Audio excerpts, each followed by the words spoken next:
নমস্কার বন্ধুরা, সবাই কেমন আছেন? আশা করি সবাই ভালো আছেন।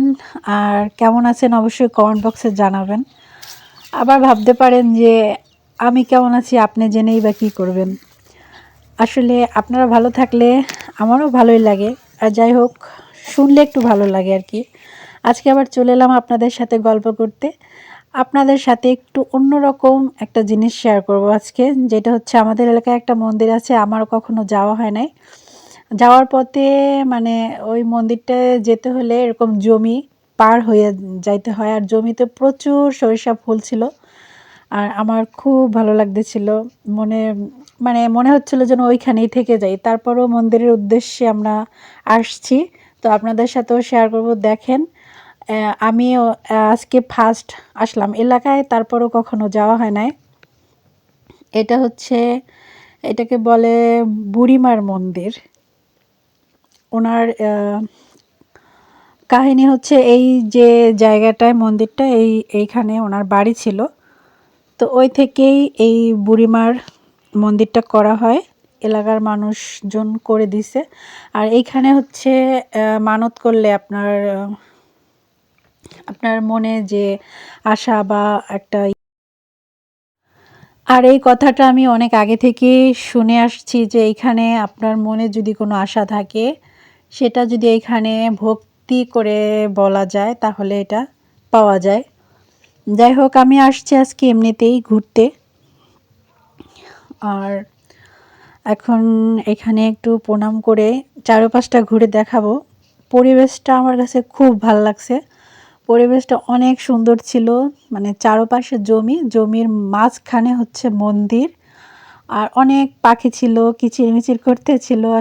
যেহেতু চারপাশে জমি, সেজন্য বাতাস খুব খুব একটা মানে নিষ্পাপ যে বাতাসটা, মানে কীভাবে বোঝাবো, বাতাসে খুব খুব ভালো লাগতেছিল।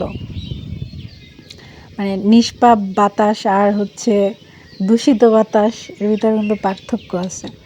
আর আমার কাছে খুব ভালো লাগতেছিল। আর আশেপাশে গাছগুলো দেখেন, অনেক বড় বড় গাছ, কিন্তু গাছগুলো একটু অন্যরকম, সব গাছের মতো না।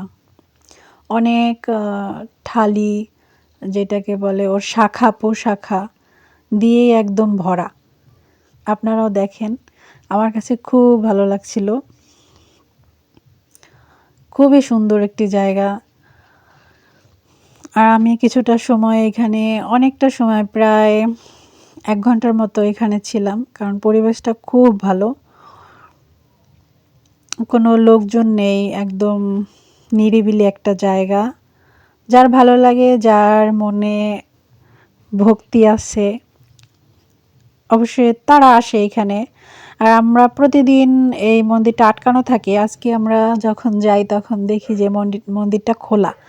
তো সবাই বলতেছিল যে আজকে মন্দিরটা খোলা কেন? তা আমি বললাম যে আমরা আজকে আসবো, তো সেই জন্য খোলা রাখছে।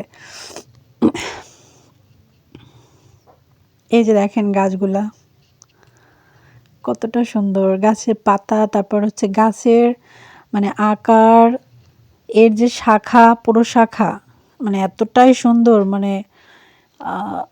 আপনার মন ওইখানে আটকাতে বাধ্য, এতটাই সুন্দর। অনেক বড় বড় গাছ, অনেক সুন্দর একটি জায়গা। আমার কাছে ভীষণ ভালো লাগলো। আপনাদের কাছে কেমন লাগলো অবশ্যই জানাবেন। আজকের মতো আমি এখানেই বিদায় নিচ্ছি। সবাই ভালো থাকবেন, সুস্থ থাকবেন, এই কামনায়।